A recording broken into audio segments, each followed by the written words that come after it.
Okay. Whoops, whoops, whoops, whoops. Wait a minute. Hold on. Cancel. I did the wrong thing. There we go. Perfect. All right. Good morning, everyone. My name is Kathy Tamburello. I am co-chair of the Regional Family Support Planning Council and a member of our state community of practice for person-centered practices. We are here today to talk about the little guys and how we can get you ready for the switch from early intervention to the school system. And we know that that's a big step.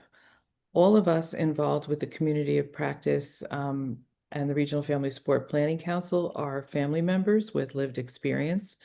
So we've all been through this and we've learned some lessons along the way. And we want to make sure that we share them and let you take from them what you think is meaningful to you.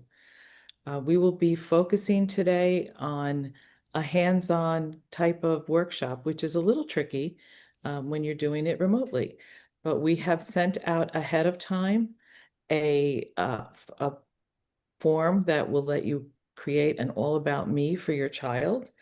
And if you don't have that form or haven't had a chance to download it and print it, just get a piece of paper out and have that ready for the hands-on portion. We wanted you to have a takeaway from this that you can bring to that first child study team meeting because no one knows your child better than you do. You are an expert in your child, and that's what we really, if there's one big takeaway from this today, that's what we want to happen. Oops, I keep hitting the wrong thing. Let's see. Here we go. So the community of practice is a statewide, actually, there's 3 levels of our community of practice. The Regional Family Support Planning Council has an internal community of practice, and we feed into a state and we feed into a national. So what is a community of practice? It's a group of people, family members, providers, professionals, educators, who all come together to promote a certain practice. In this case, it's a person-centered practice that the plan for your child should center around the needs of your child and should be very individualized to your child. So we work very hard to get that word out, to give people strategies and takeaways that they can take into their own meetings with their child study team so that they feel very much, you feel very much that you are an equal member of the team. So we really put this together because the early years of your child's diagnosis and movement into the school system can be extremely stressful.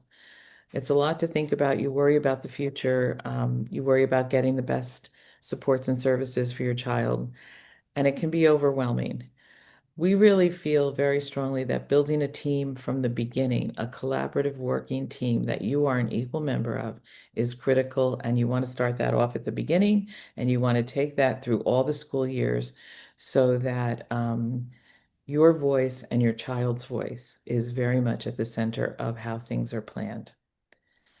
So I'm working today with Maria Peral, and she's going to take us from here to kind of get us through the beginning of how we're going to move into the hands-on portion of this presentation. So Maria, if you just tell me when you're ready for me to advance the slide, Okay, I'm happy to do there that. we go. Okay. Okay, so first I just want to reiterate the welcome of Kathy and Carrie and Kyoko to this presentation. We're so happy that you're here. And I want to introduce myself real quick. As Kathy said, I'm Maria Peral, and as Kathy is too, we're both parents. So I have 2 sons who are developmentally disabled. I also have a daughter, but she's typically developing. But my oldest is a 36-year-old who has autism, and my middle child is his name is Joey, and he has Down syndrome and autism. Okay, so for this slide, it's about, we're kind of acknowledging the big step that your kids are taking right now, going from early intervention to into a preschool program. And we also want to kind of acknowledge here that we understand that this can feel emotional sometimes. Um, First of all, you in the early intervention program, you're completely involved. Like you're there for all the sessions and doing the work right along with your child. And you're moving into a time where your child is away from you for part of the day. And that can feel strange, kind of letting your baby move on a little bit without you. So, I think it's important to kind of acknowledge that and let yourself feel that emotion and know that it's okay. It's part of the journey. And we hope that you being here today will help you see that plenty of other parents, including Kathy and myself, have gone down this road before you, and we're here to support you. Okay, Kathy, I'm ready for the next slide. Okay. Okay, so I'm just going to go over our goals for today. We have kind of three primary goals listed.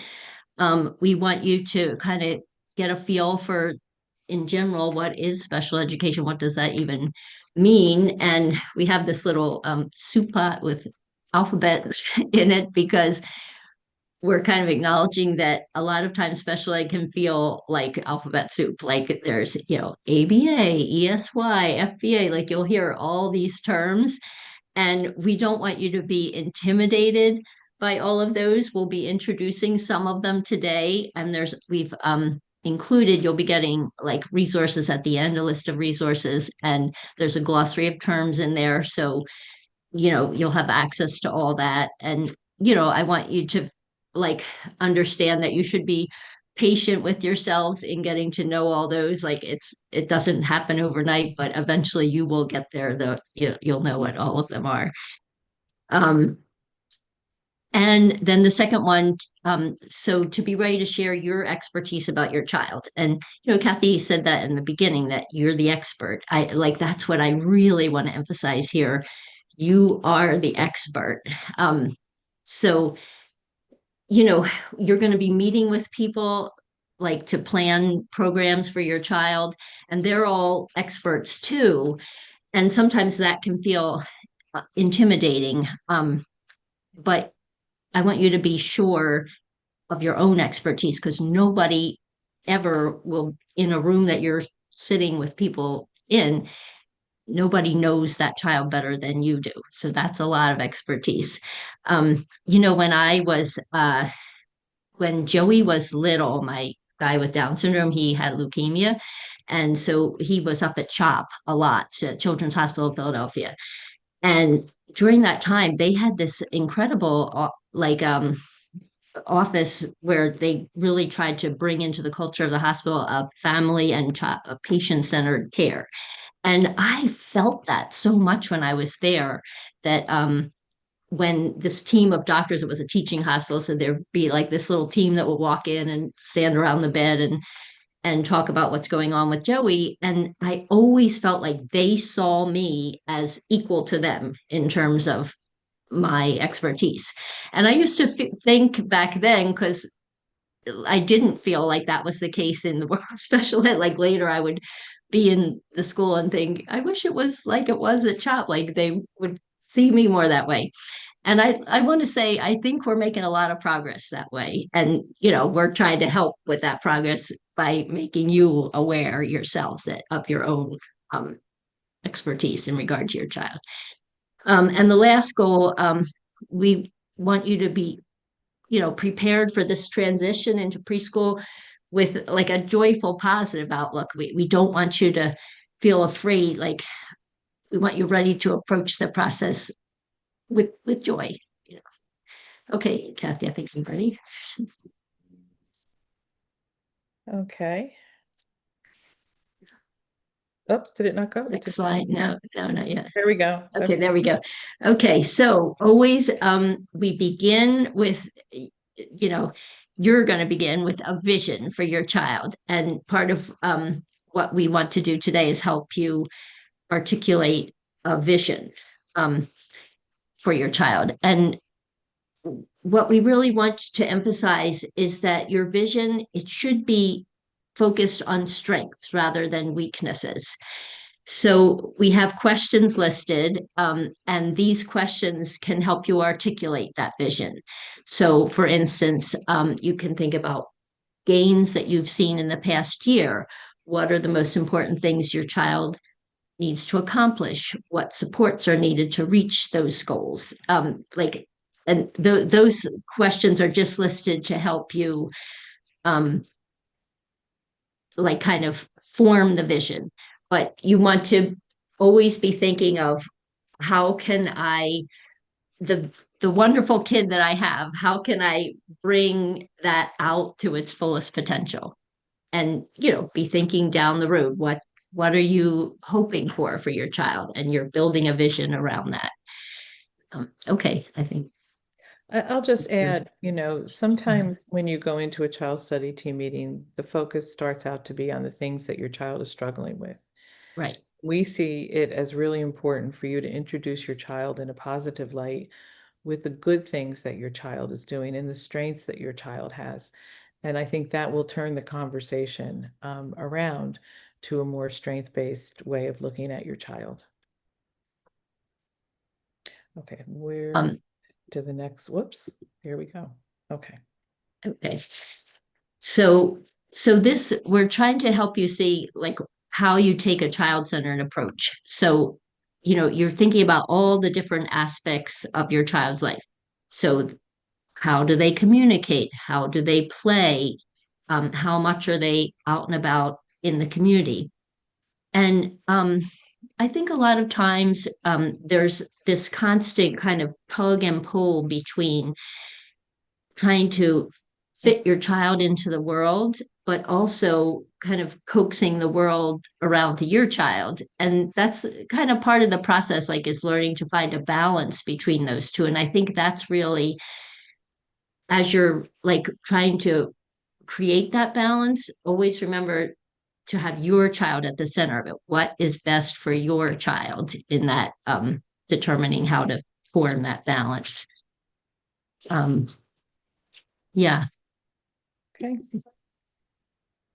So these are kind of ways to help you think of that, how to take a child-centered approach. So um, how do you encourage your child to participate in age-appropriate activities? Like, and these are, you're always trying to think, what are kids without disabilities doing, and how can I help my child? What can my child do along those lines? How can I help my child to be part of that as much as possible? The second one really, that second question struck a chord for me. How are you helping your child participate in age appropriate tasks at home? I think we as parents, and especially when if our child has a disability, we often tend to just do a lot for them because that's just feels natural as parents to do that. But I had an experience once where somebody, and this, my son was much older, Joey, and he was in his teens when this happened, but somebody started working with him, coming from school into home and doing some skills in the house with him. And one of the first days, the guy walked in the house and said, "Where does he keep his book bag?" And I showed him, and he right away had Joey, okay, Joey, like he had Joey put it away. And I remember being really shocked by that because didn't expect him to do that. I just always naturally put it away myself. So, you can be doing that now, like kind of make your mind aware of things that your child can do that are appropriate for any kid to do at home.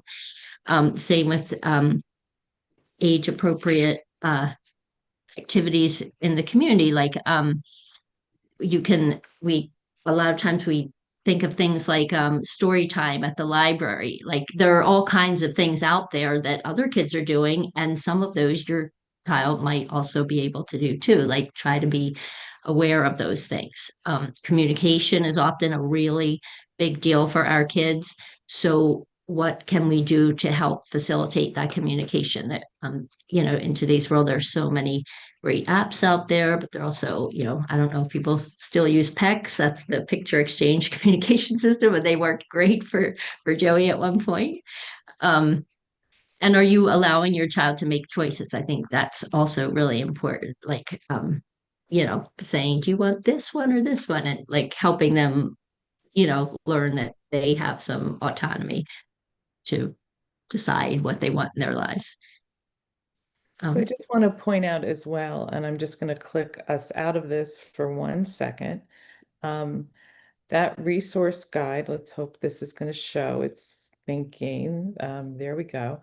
This is a website called the Life Course Nexus, and there are incredible resources there. But the one that we had the picture of on the slide is really taking a look, this one in particular that I'm kind of pointing out.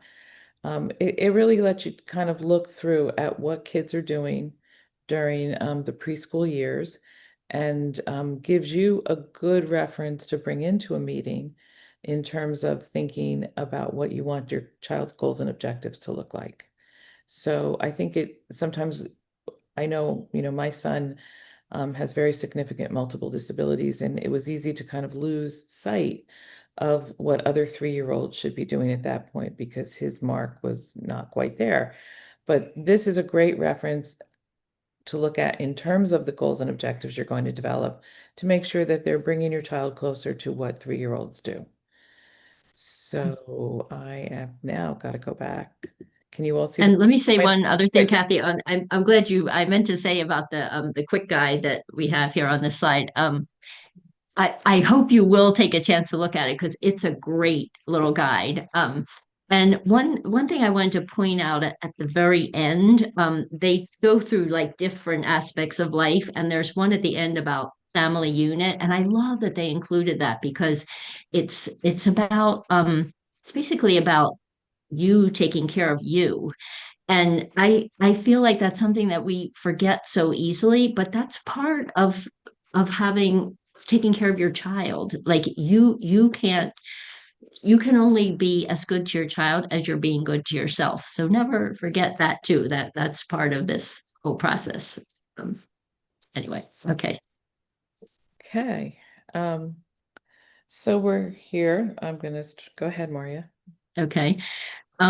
So here, what we want you to kind of be aware of and, really feel ready to capitalize on what you've already learned from early intervention. Like that can help you as you plan, like think about, what, let me, where did this thing? Okay. Like what does your child enjoy doing? You remember what they were enjoyed in earlier intervention, like what ideas can you get from what's already been going on with your child to help you plan for the preschool program? How do you gain your child's attention? um, if your child did something amazing, what do you do to let them know, to get them all excited and kind of reinforce that? And think about materials that work best in teaching your child. Are they visual? Do they need to move around a lot? Those are all kinds of things that you can be thinking of as you work to form a vision for, your child's program. And sharing those things with the people that will now work with your child. Teachers Yes. love to know this kind of stuff. They appreciate it. Okay. Okay. So this is here's an example of one little boy named Enzo who it seems like he's being introduced to a preschool program. And I love this little introduction because it's so wonderfully positive.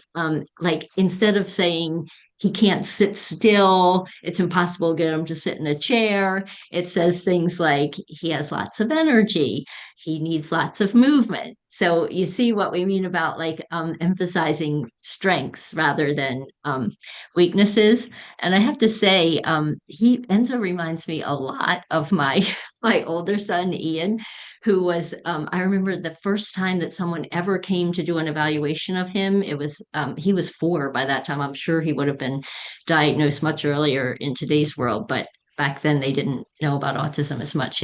This was 36 or 32 years ago when he got diagnosed. But anyway, um, he when the person was at the house, um, Ian was like jumping around the room, and I didn't even notice, like I was so used to it. But he was like a whirlwind, just jumping from chair to sofa and rolling around, all this stuff. And all of a sudden, like she put down her pen and her little on her onto her clipboard. It was before the internet, so people had things like clipboards and pens.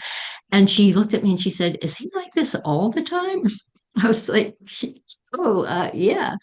Um, but so anyway, I think that I would have loved to have had a chance to introduce Ian in the way that Enzo is being introduced here. I just love that it emphasizes him, his who he is in a very positive way.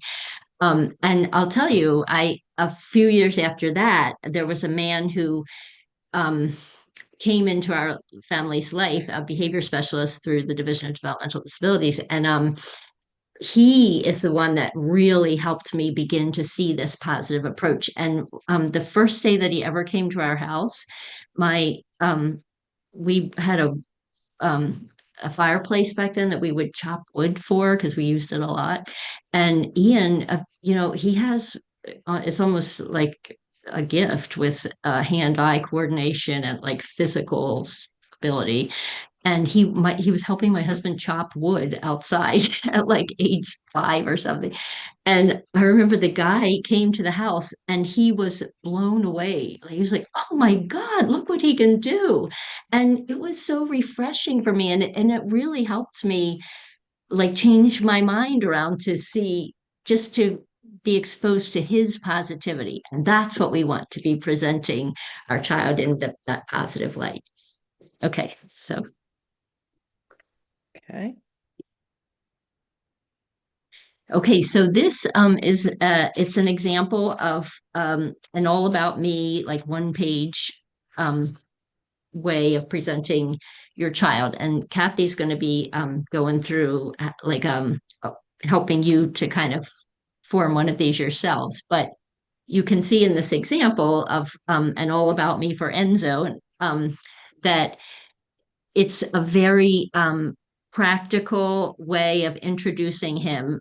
There's a vision at the top, and it's simple, but it encapsulates what we would want for him at that age. It lists things that help me learn. Um, so I notice that nothing in here is really negative in nature. It's what are the things that help me learn? How do I listen and communicate? Things I love, because those are obviously things that you can use to help Enzo learn. And then the things that help if I'm upset, which those are all three like awesome suggestions for how to be a good support to Enzo. So that's an example. And Kathy, I'm going to turn it over to you. Okay, so now it is your turn. So one of the, I've had the interesting position of being on both sides of the desk as a parent for Michael, and also I worked before I retired for Bergen County Special Services. I ran their middle and high school for kids with autism, so I've been on the educators side. And I think that when you introduce your child and you share what you know, you make the team's job easier, and you also set the stage for building a collaborative relationship. When you're coming into preschool at age 3, you're going to be with that district for a long time if your child's going to need services through graduation. So you want to set the tone of that you are an equal partner, your input is critical to developing an IEP, and that you you see yourself as that equal partner. One of the things that we always found to be most helpful as a parent came in for an IEP meeting is if the parent gave us a parent input statement. And really, the all about me is the way of doing a parent input statement initially to introduce your child and let them know what works. So if you don't have the form that was sent out in advance, it's also in the chat. You can download it now if you'd like, or just get a regular old piece of paper and a pen, and let's start to develop that so you can bring that into your child's study meeting. And this is really not only for that initial meeting when your child's coming out of early intervention. It's really good to do this every year to let them know, let the team know what you're seeing at home. What are your priorities for your child? What's most important? Their perspective of what's most important may be very different than what your perspective of what's most important. So that sharing of information is what we really want to accomplish today. So we are going to start with, what does your child enjoy doing? Think about those things, and we want you to be writing them down now so you have it memorialized. Again, if you're doing this on a piece of paper, you just write out the headings and just list the things below. Um, so I was in a helping a family yesterday with a child study team meeting, and their child is motivated by magnet tiles. Magnet tiles are the thing that really are motivating to that child. That's important for them to know. Music, whatever it is that your child enjoys doing. Do they need to get up and do motor breaks? Whatever you know that is enjoyable to your child. List as many things as you can. Give the school as much of a variety of information as possible. So think about that, and we're going to do one more on this page, and then and what are some of their favorite things? So you want to include toys, foods, activities, um, people, who are the preferred people, songs in their lives. I know that when my son was young, everybody tried to use cookies or pretzels or chips as a reinforcer. Michael doesn't like anything crunchy. So that was not reinforcing to him. So, however, if you wanted to make him work for mozzarella balls, he's going to do anything you need. So I think that kind of information, it may seem silly to you, is really, really important to share because it just makes it easier and just sets everybody up for success. And that's what we want here. We want your child set up for success. We want you to feel that the team knows your child and can move forward.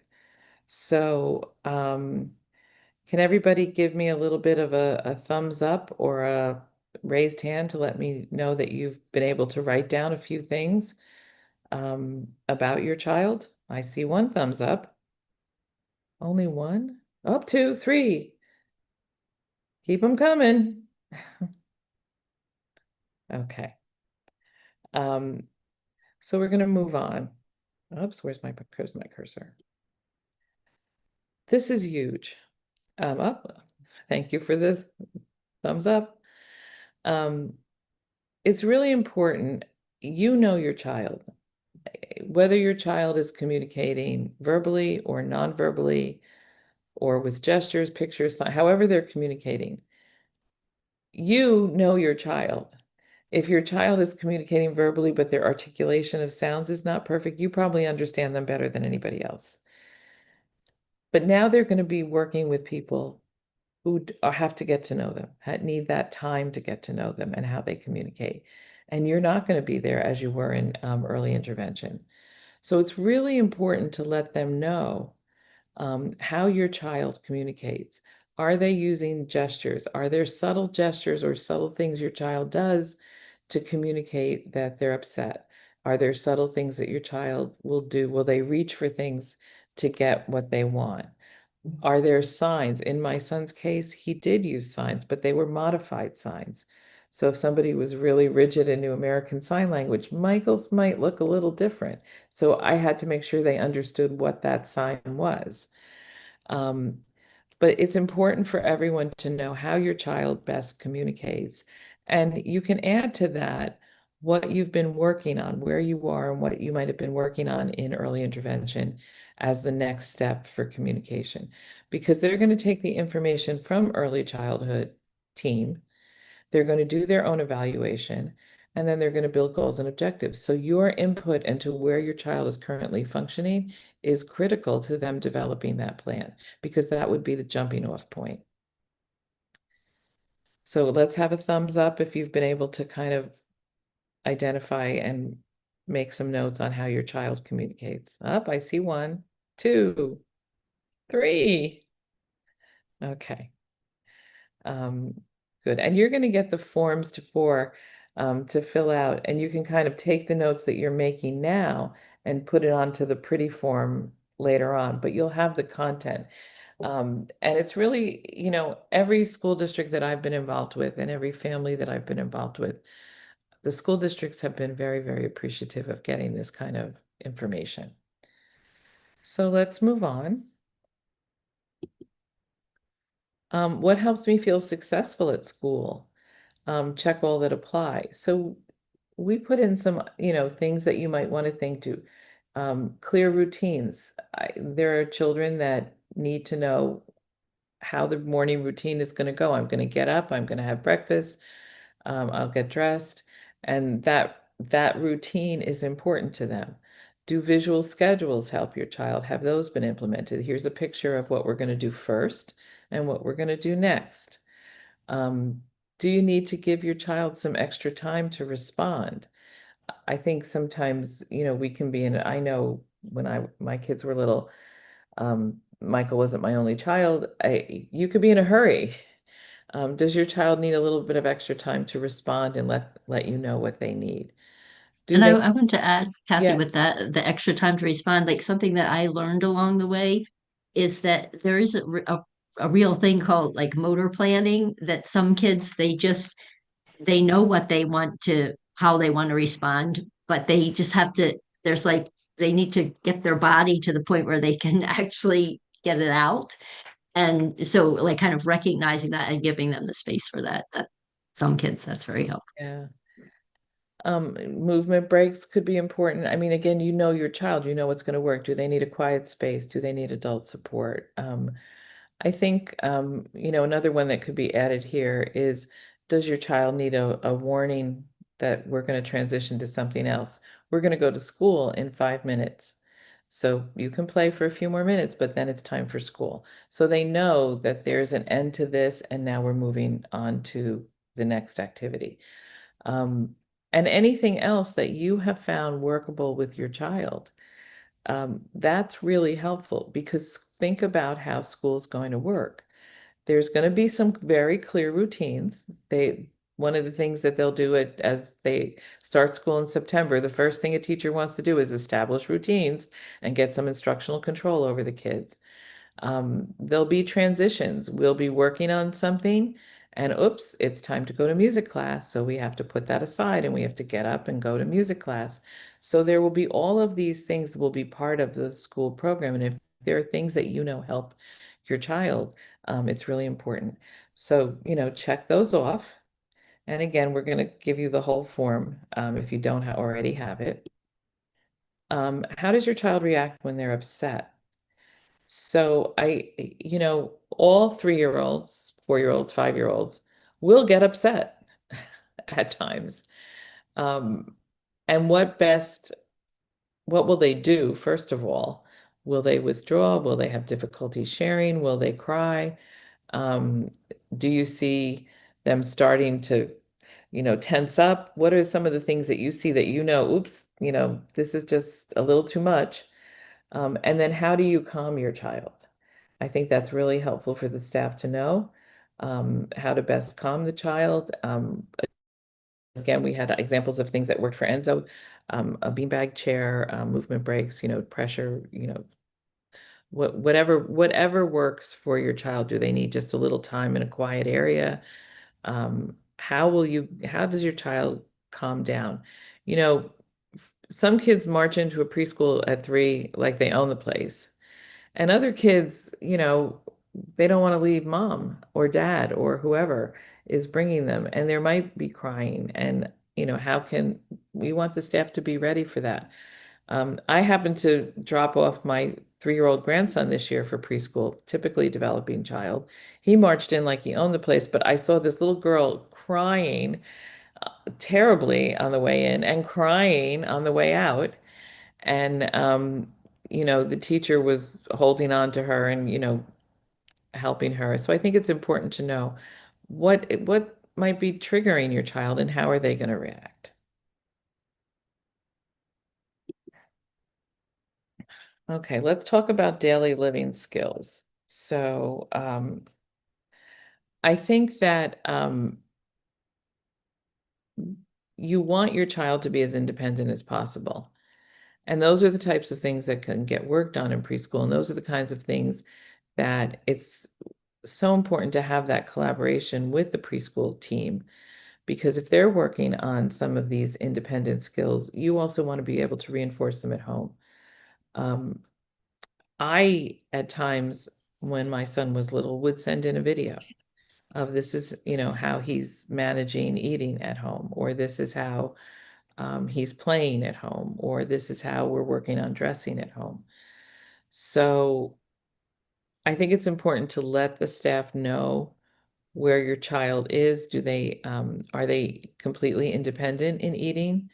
Will they know during snack time how to open their snack containers? Will they need help with that? If there are things that you know your child's going to need help with, you want to make sure the staff knows that so that your child, if they have trouble communicating that, the staff will look for that. Is your child using the bathroom or just at the point where you're toilet training? Or are they still in diapers? Are they helping, assisting with dressing, or can they go put their coat on, or, change clothes if need be, on their own? And then tell them how you support your child with those skills, and which of those skills might be more important. A lot of families will come in and say, I really would like to get this kid toilet trained, so that they're independent in the bathroom, because that just opens up a lot of doors in terms of other outside activities where the kids do need to be toilet trained to be participating. And I think too, this is an opportunity for you to really make clear what your priorities are. Um, I had an OT years ago who wanted to teach Michael to pour his own apple juice. And again, my son is very significantly cognitively challenged, with a lot of motor issues. And I said, you know what? I don't want to be cleaning up apple juice every day. I will continue to do that. But if you could teach him to eat with the utensils more successfully, that would be great. And I think that kind of constant give and take, is really important. Can I add to Yes, Kathy? absolutely. When you were talking about like the schools work on independent skills of independence, and it's good to kind of back them up. And I think you were also saying, Kathy, that sometimes you're working on stuff and you're hoping that the school will back you up. And we had that experience with Joey with the toileting. He was a few years down the road from where you are now, but that very question actually helped me to determine placement for him, because I went to visit a school, and I explained that we were working really hard on that. And at the end of a very friendly, nice conversation with the principal, she brought me down to the room that she thought he would be in and next year. And the first thing I saw when I walked in was little like cubby holes of piles of diapers. And I knew they weren't going to work on that. And it helped me know, okay, well, the vision is not lined up here. So I didn't send them there, So anyway, I just like sometimes you can use those things to help you, really. You want to like be sure that your vision is lining up with theirs. I think that really takes you at times taking the initiative to share your vision. The Right. districts don't always ask, what is your vision for your child? And I think, when I go back to being the supervisor of the program when I was working for Bergen County Special Services, sometimes parents would come into an IEP meeting and they would say, but you're not doing this, and this, we need him to do this. And I would say, it made me realize we needed to do a better job of asking questions and we needed to make sure we provided an environment where families felt comfortable sharing that information. And the other piece of it is I want parents to feel empowered to share that information. A lot of times what you do here is, and again, it's a big change because in early intervention, you've been with your child and there's been excellent communication between you and the early intervention staff. This is going to be different. Your child's going to be in school without you. And most preschools will do it like some type of homeschool communication book, but sometimes those notes are a little vague. They might say something like, Joey had a great day. Or, the morning was great, but the afternoon, not so much. Um, you respond, ask questions, say, I need more information. What made it a great day today? So I know we can continue to work on that at home. Or if there was an off day, and every kid has an off day occasionally, but if you're seeing a pattern, ask those questions. Don't feel you need to wait until a formal parent conference time or a formal annual review. Poke them, send them a note, send them an email, and ask the questions that you want to know about what's going on in school. Okay, so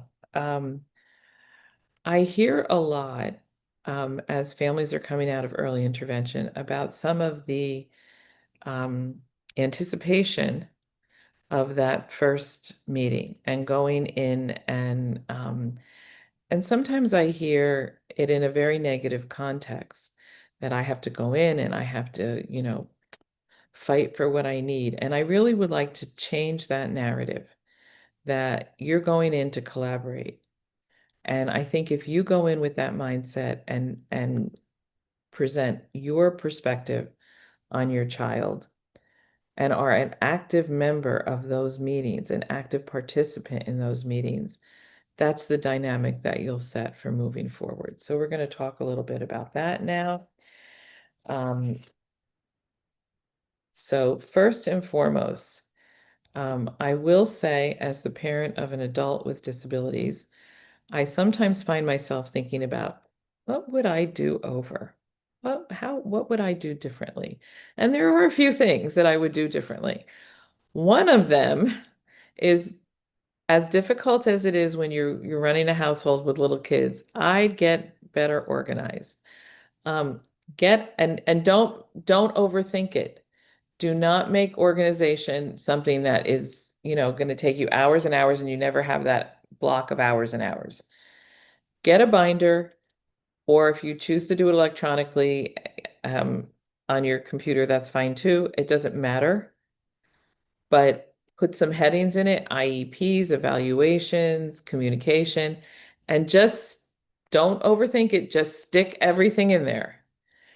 Punch it with holes, stick it in the binder so you know that all of the information that you need is in that binder. And that really becomes important in a number of ways.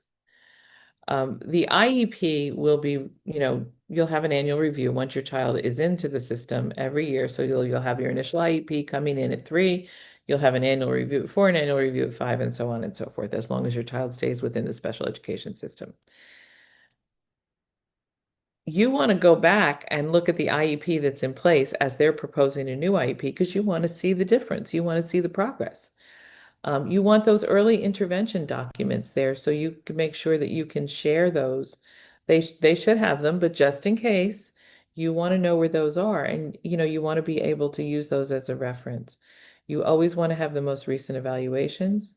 Um, this All About Me, this profile that you're making, again, I think this is a critical way to start out that relationship with the school system. And then you can keep correspondence, emails, and notes that go home. So if you're emailing a lot back and forth with the teacher, just make a folder in your email program and keep all those emails in there. You just want to always have that documentation. And I think if there is a misunderstanding, which hopefully there won't be, you can always go back and reference what you've saved. So get that binder or set it up on your computer if that is how you like to do it, and organize all of that. So let's just talk about what to expect from special education. I think sometimes when it comes to going into the special education system, there's a little bit of misunderstanding about what exactly special education is. So, special education is a set of supports and services that are tailored to your child that allows them to progress and to address the skills that need to be addressed so that they can progress in school. Very often, parents will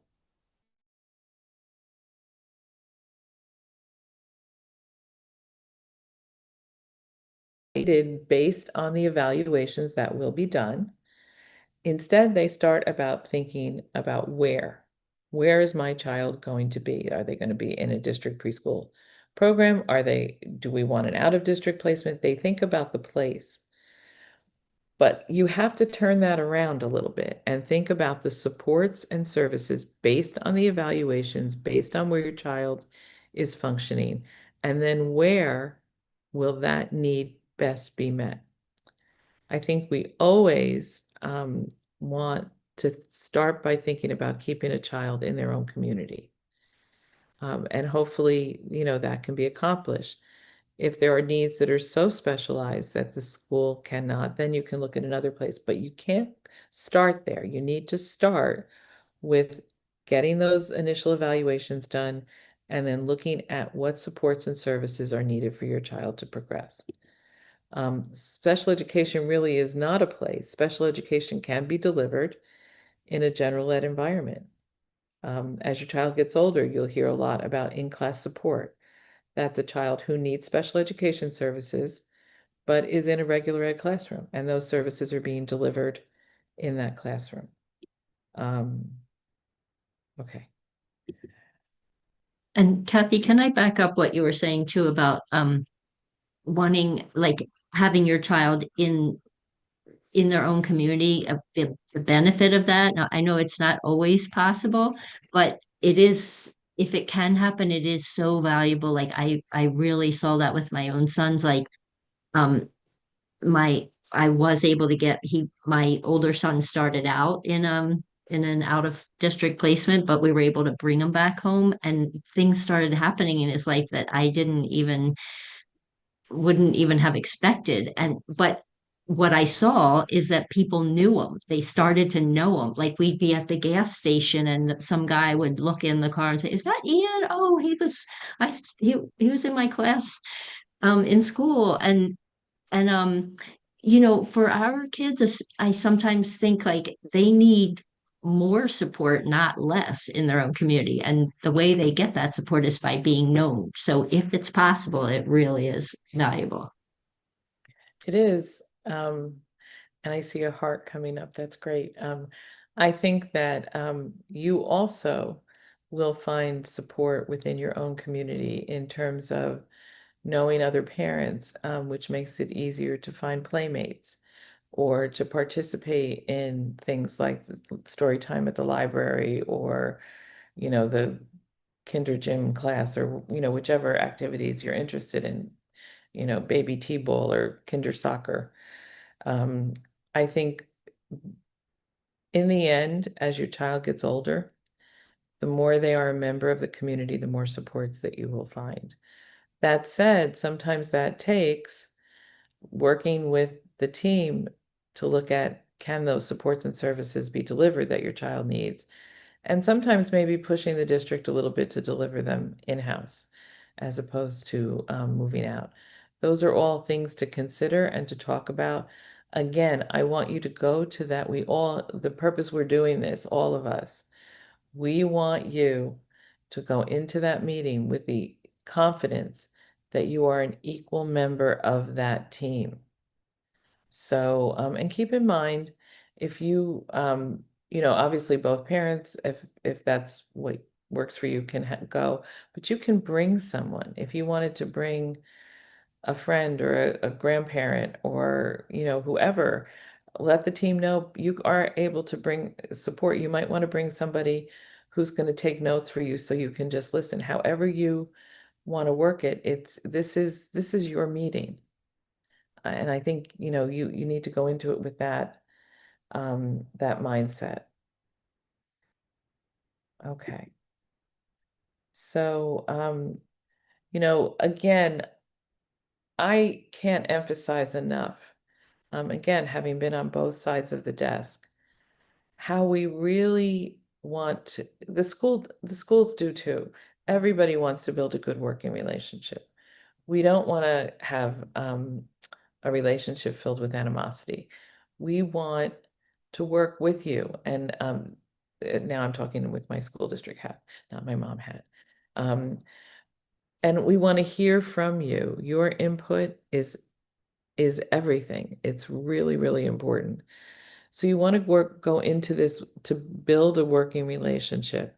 Tell them about your child, which is why we really are focused on that all about me sheet. Ask for their perspective. When you go to your first meeting, or your very first meeting, and we will go over this in detail in another workshop, but your very first meeting will be that initial evaluation planning meeting. But when the evaluations are done and they're doing the eligibility meeting where they determine if your child is eligible for special education, and then going into an IEP meeting, um, ask them for their perspective because now they've spent some time with your child. They've evaluated your child. What do you see? What is your perspective? Their perspective is important and it may give you some insights that you have not seen before. And I think everyone at that table, team members, teachers, parents, support family members, whoever's there, we want everybody to feel that their input is valued and heard. So do ask for their perspective. Don't gloss over that and continue doing that as you go through through the preschool program. Ask the teacher what they're seeing. It may, kids can be different at home and school. And so giving both perspectives is really important. And then obviously share your vision. We've been talking a lot about that.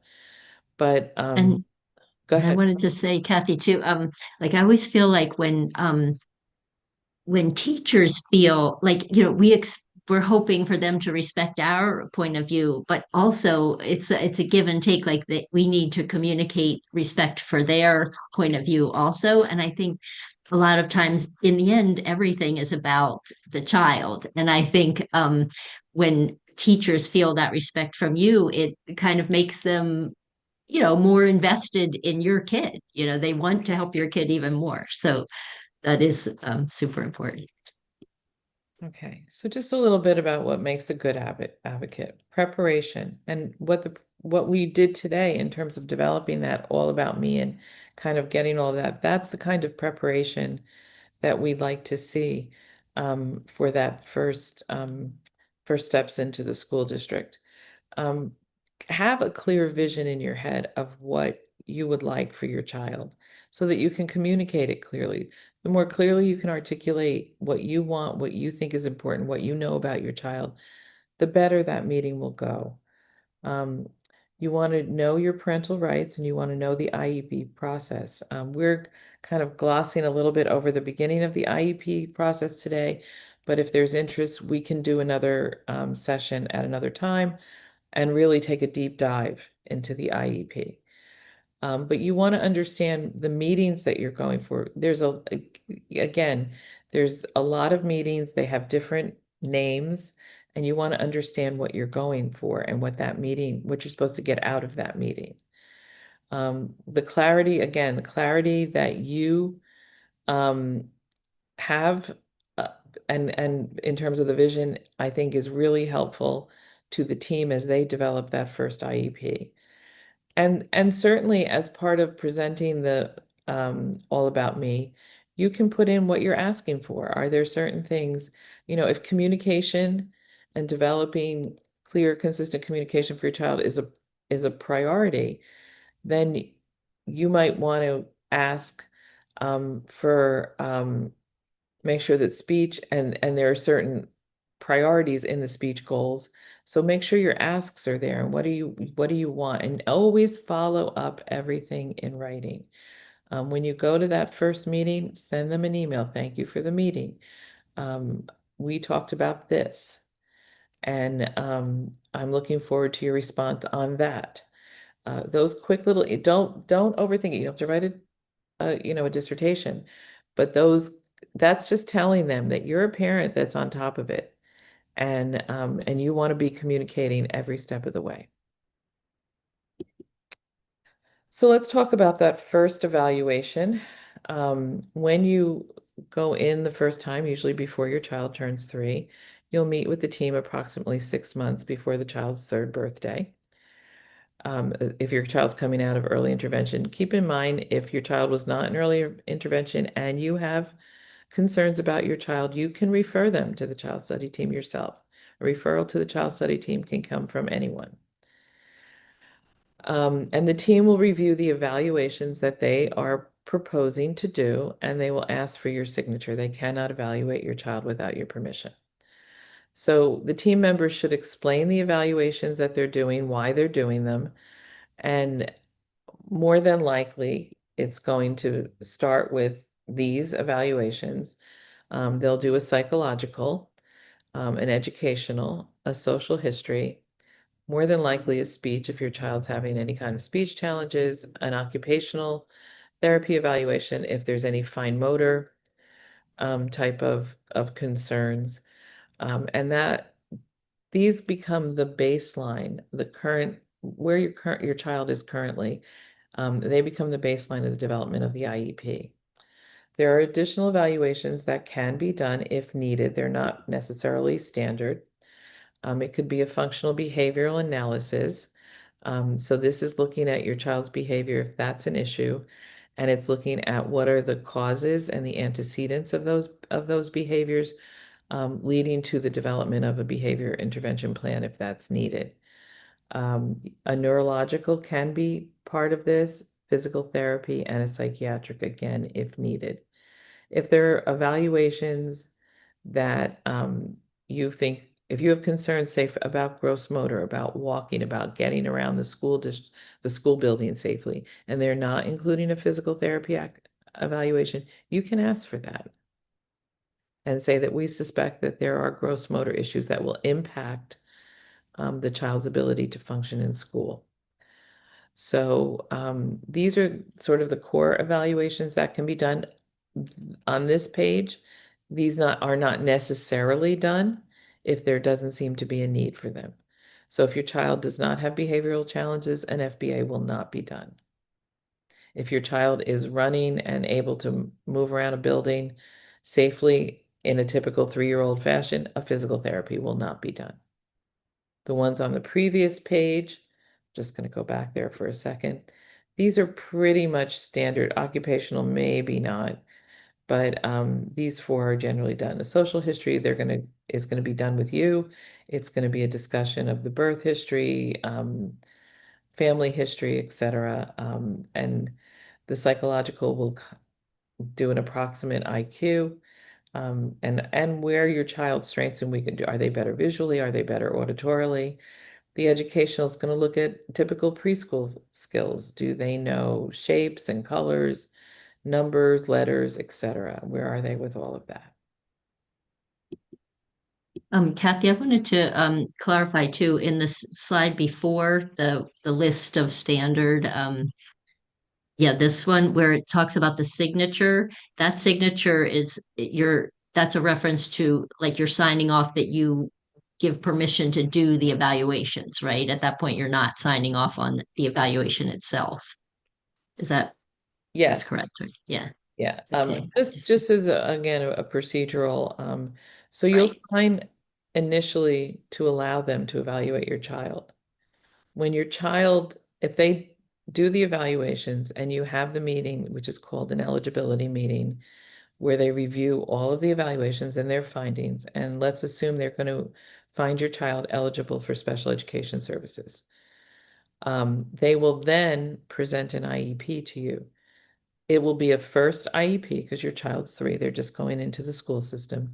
You also have to sign off on that IEP before those services can be implemented. Don't ever feel that you have to make that decision at that meeting. You can take that IEP home and review that IEP, think about that IEP, See if there are additional things you want in that IEP that you feel are important. You don't have to make that decision right then and there on the fly. But for a first IEP, you have to sign off on that before it can be implemented. Subsequent IEPs do not have to be signed off on. You will have 15 days to review it after the meeting, and then if you don't get in touch with them at all and you think it's fine, it will just go into effect after 15 days. But when we're talking about that first IEP, when your child turns 3, you have to sign off. Okay? All right. So I that's the gist of what we're talking about today. We feel that you're ready, you know your child, and you have a vision for your child. Um, I think, whoops, at this point, if anyone has questions, you can certainly put them in the chat, and then we'll talk a little bit about the resources that we will be sending you as a follow-up. There's a whole litany of resources that'll be coming your way as a follow-up to this presentation. So, am I seeing any questions? What am I looking at here? Not that. Do we have any questions? We do have one question in the Q&A box, actually two now. Okay. Oh, one and with the correction. Do you want me to read it? Yeah, I'm not seeing the Q&A box on mine. I'm not sure okay. why. Is this evaluation different than early intervention, which my daughter already had? So any evaluations that were done for early intervention were for the purposes of programming for early intervention. The school district will do their own evaluations as you move into the school district. So the school's psychologist, learning disability teacher consultant, social worker will do those new evaluations. The speech therapist will do those new evaluations, that the school district evaluations. They will reference the early intervention evaluations, and certainly they want to look at where the child was and how they might have progressed based on the new evaluations. The new evaluations will be the basis of developing the IEP.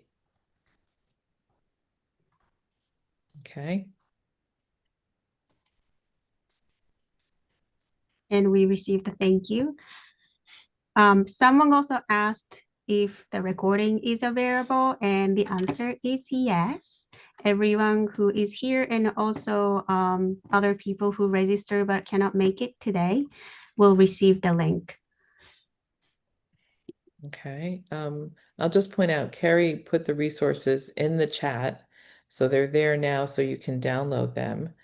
And certainly, we'll be sending them out afterwards.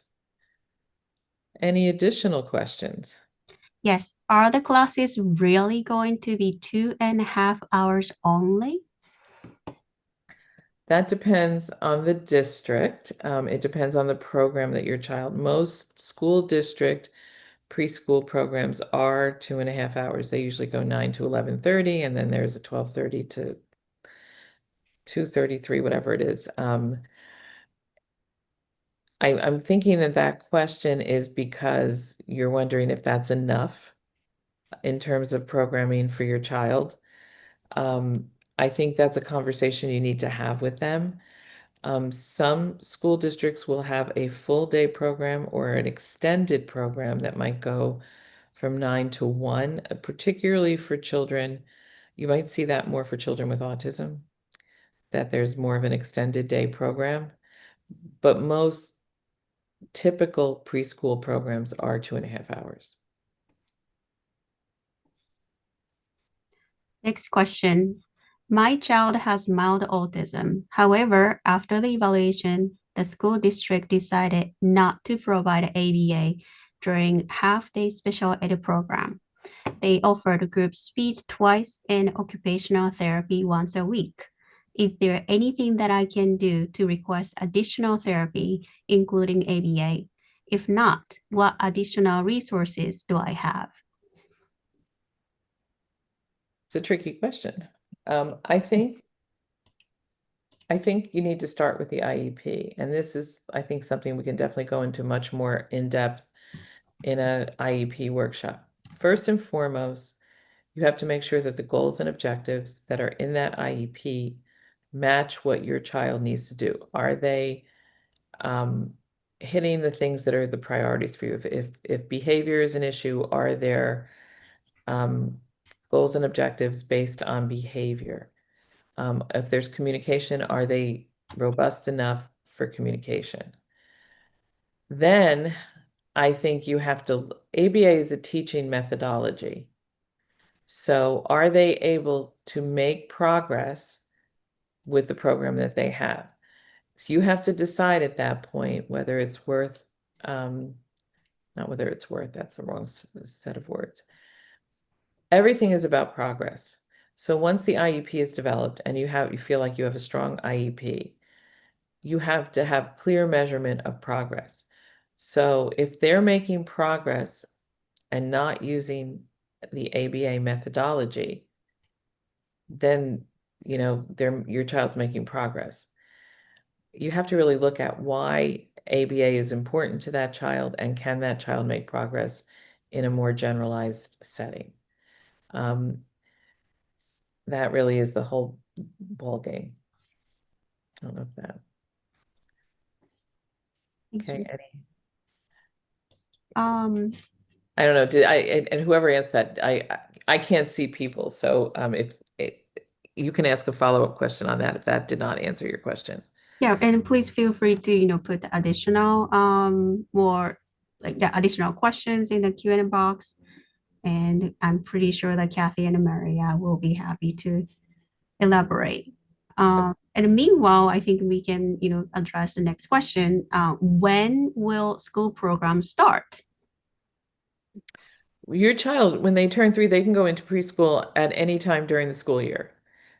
So if they turn 3 on February 3rd and the evaluations have been done and all of that was supposed to be done ahead of time is done, they start right then and there. Otherwise, most school district preschools follow the same school calendar as the regular general population for school, and although be it most of them on a half day.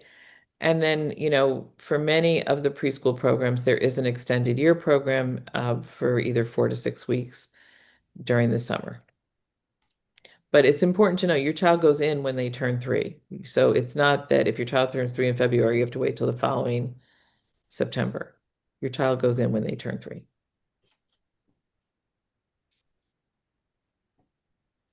And that was actually the last question we have received. Okay. Oh, too fast. Okay.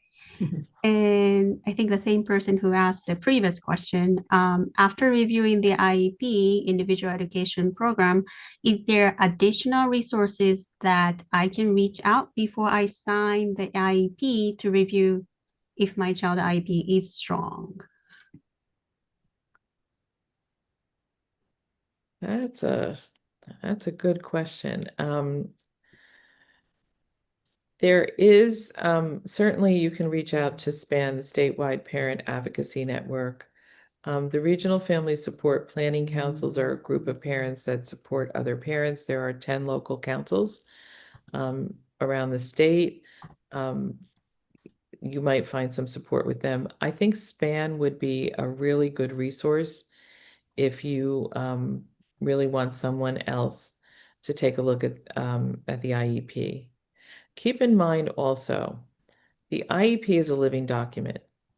Just because you agree to an IEP, say in February, and you see additional needs, or your child has progressed so well that they need new goals and objectives, whatever, or they're not progressing, and we need to relook at the IEP and make sure it's adequate. You can ask to have an IEP meeting at any time. You do not have to wait a full year. So keep that in mind. It's a living document. It can be changed and modified based on how things are doing. So if sometimes if you're not feeling 100%, going back to that ABA question, they want to put your child in a general preschool disabled program that does not provide ABA. And I don't want to get into a whole thing about parental rights right now because I think that'll just take us down a path that we don't want to go down. You could agree to the IEP and then say, I have some concerns. I do think my child will progress better in an ABA program, but I want to give this a try and I want to see progress. I want to meet with you. Don't wait a year. Say, I want to meet in 2 months. I want to, you want to get the kid into school and get them acclimated. So give it 2 months. I want to schedule a parent meeting at that time with the team, and I want to see documented progress. If the child's not progressing, you now have a stronger case to say, I really need that ABA program. And if they don't offer that ABA program in district, then, they may start to, you might be trying to look at an out-of-district placement. So it depends, on the specifics. Thank you. But progress is the ball game. And you want to make sure when they talk about progress, having somebody smile at you and say he's really cute and he's really doing well is not documenting progress. What was he doing when he started, and what is he doing differently now that shows progress towards that goal? If you're going to meet with the team in 2 months, your child doesn't have to have met all the goals because those goals are meant to be met in a year, but there needs to be progress towards those goals.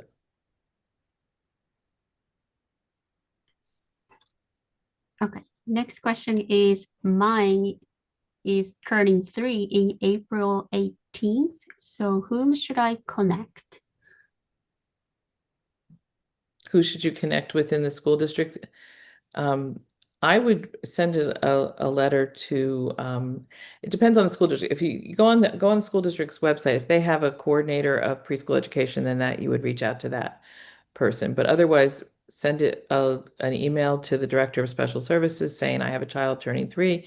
I believe my child has a suspected disability and needs to be evaluated by the child study team. So I'm referring him to the child study team, and I would like him to be evaluated. I would also send that through snail mail or hand deliver that to the Office of Special Services.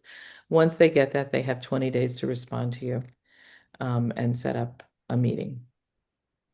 Okay. And next question, a little bit related to that question too. When do evaluations usually take place?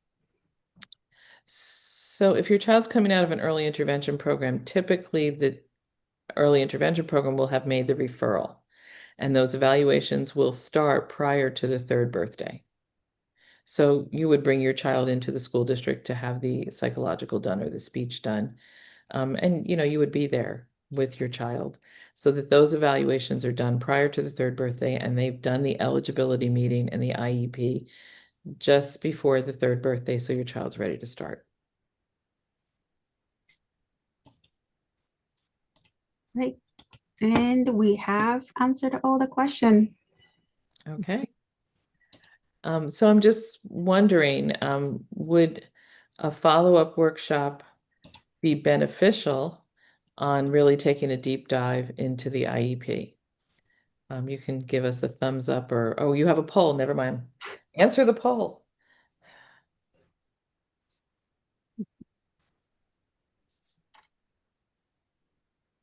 Give you a second to do that, and then you'll see that right away, Kyoko or Carrie? Yes, Okay. about half attendees answered the questions. So let's give like 30 seconds more.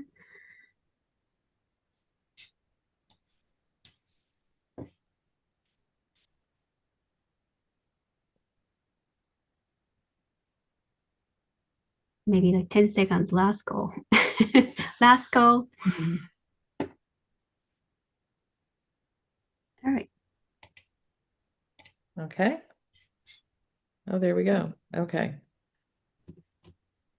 All right. Well, thank you. I'm going to just close that little window up. Thank you, everybody, for attending. If there's no more questions, the resources, there are a lot of great resources that we have for you. They'll be sent out to you following the workshop, but they're also listed in the chat, so you could download them now if you like. There is a survey that will come up soon as we close out this workshop. This really helps us know how effective we are and how we can plan additional workshops. So please do take a minute to respond to that. You know, there was something on television this week about how we're all getting over surveyed, but we do really appreciate you taking a minute to fill this out. And, you know, we leave you with the message that this is your child and you are the best advocate and the one who knows them better than ever, and build that collaborative relationship. And I want to say the fact that you're here today says a lot about you and your Yes. commitment to your child. So thank you. And I have a good feeling for your children because of you being here. All right. Well, thank you again for attending, and we look forward to seeing you at subsequent workshops.